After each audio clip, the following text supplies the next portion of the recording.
We inherited a £22 billion black hole from the previous government, and the previous Chancellor of the Exchequer covered the scale of that problem up. So none of us knew how difficult the problem would be when we were coming into government. But this government's commitment to farming and to farmers is absolute. That's why we've allocated £5 billion to farming in the budget. That's the biggest amount of money in our country's history for sustainable food production.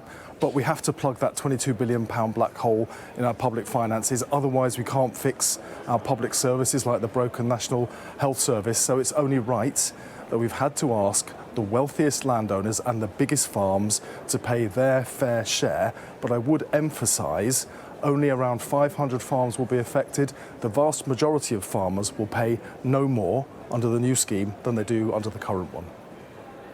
Farmers up and down the country are saying that when they get this bill, which they weren't expecting, it could put them out of business. Do you accept that it will put some farms out of business, and what do you say to those people who are worried about it? Well, the vast majority of farms will not be affected.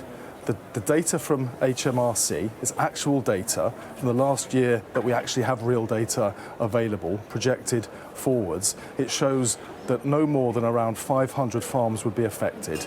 The vast majority of farms will pay nothing more under the new scheme, and that's not just the Treasury saying that. It's been validated by the independent Office for Budget Responsibility and by the independent financial think tank, the IFS. So there are a lot of figures flying around that I do not recognise. The vast majority of farmers will pay no more.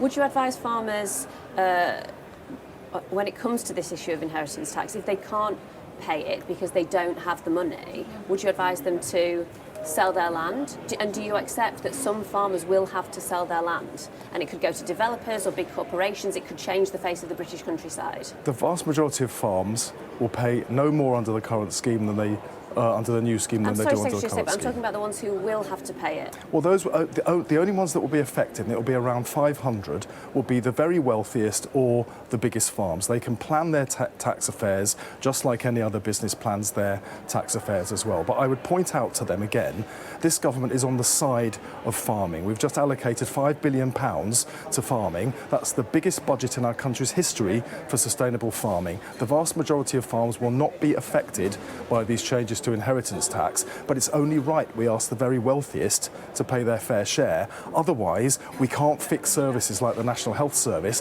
that farmers rely on and people living in rural communities just like everybody else. Okay. Lots of protesters here today, including, as many people know, Jeremy Clarkson, who's very much against this, leading the charge against it. Do you have a message for him? Well, it's very important that we listen to farmers, but I would say to farmers, this government is backing farming in the UK. That's why we've allocated the biggest budget in our country's history, £5 billion towards sustainable food production. And these changes in inheritance tax, we're only asking the very wealthiest landowners and the biggest farms to pay their fair share. The vast majority of farms will pay nothing more under the new scheme than they do under the current one.